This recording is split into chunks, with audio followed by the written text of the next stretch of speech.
maqaan kiyya fontoksaa maammoo asuma godina Shawaa Lixaa Adatti magaalaa Gincii ganda duwwaa lama safara farsoorraan dhufe anillee baay'een qabu haddiistu gara mana barumsaatti deemaara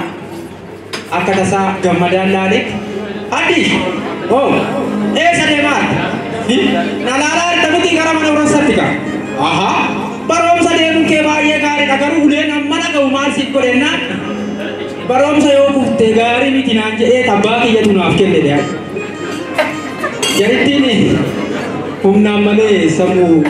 hin qabdu jechuudhaafi namicha kanatti immoo intarviiyuu dhiyaateet maqaan kee eenyu Birmajji maqaan abbaa kee Dooji eessatti dhalatte Boqojji amma eessa jiraatte kuni beekamaadha bara Finfinnee naannoo Garjii baay'ee gaariidha mee hojiin kee inni duraanii maaliin shufeera baajaajii inni duraanii mana gaaraajii tole yeroo boqonnaa keessatti dabarsite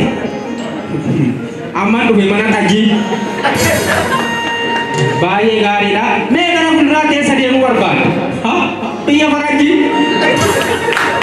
yoo deemte amajjii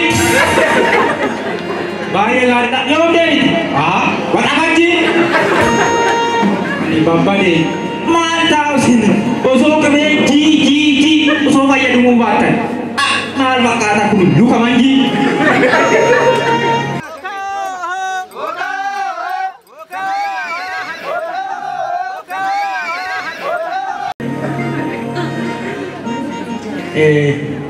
waan biraallee tokkoon qaba Agostu deegara kubbaa miilaa daddabiingiidha isteediyeemii seena akka tasaa daddabiingiin eenyu faana wal qabata jechuun falmii godhu sabbataa hojjeta keessa seeneet Kaatangaani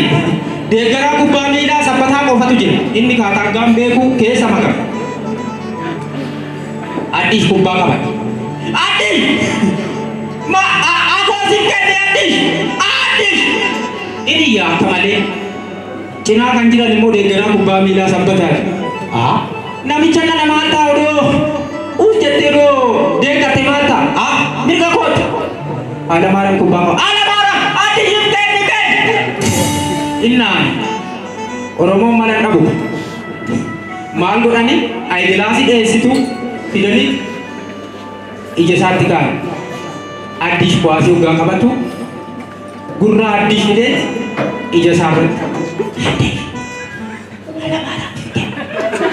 jaritti ni giti malee homaa